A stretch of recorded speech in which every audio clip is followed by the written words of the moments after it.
Syria's air force has rained death on more than 21,000 civilians. Their bodies ripped apart by exploding barrel bombs, missiles dropped on homes, businesses, bus stops, even hospitals. These war crimes have been well documented. Not so the part played by the shadowy world of offshore finance.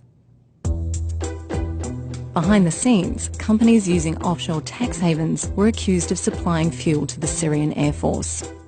In 2014, multiple governments, including the UK and US, issued bans on doing business with these companies. But now, a new global investigation has revealed that a Panamanian firm helped these companies operate as attacks in Syria continued.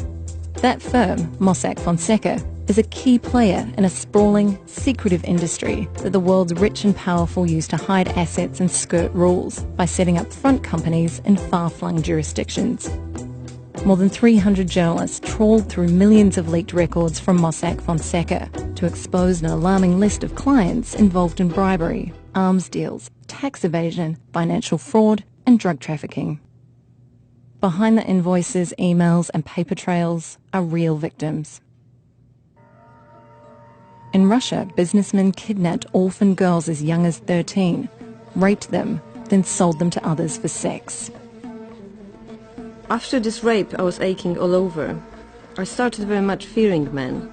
I felt as though they wanted only one thing, only sex with me. When I was taken into a foster home, I felt as though my foster father would rape me if I'm left alone with him. One of the alleged ringleaders was a client of Mossack Fonseca's. When the firm discovered their client was a pedophile, they decided they were not legally obliged to report his offshore business activities to authorities.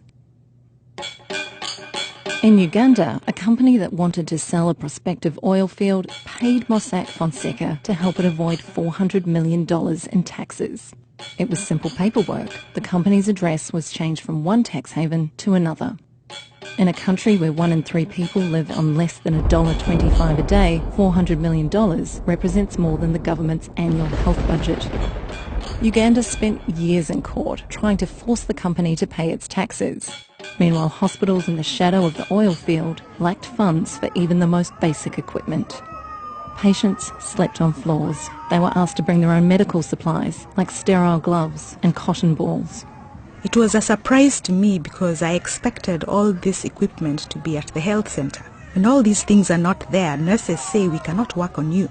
At times, we are forced to leave and return home unattended to. Some women have lost their lives and babies. Uganda ranks among the worst 10 countries in the world for high maternal, newborn and child mortality rates due to a lack of access to good healthcare. The offshore industry has recently come under fire for enabling dubious activities like these. But firms like Mossack Fonseca have helped clients continue to operate behind a veil of secrecy. Until this shadowy world is held accountable, international criminals will keep doing business, tax dollars will be dodged, and bombs will continue to fall.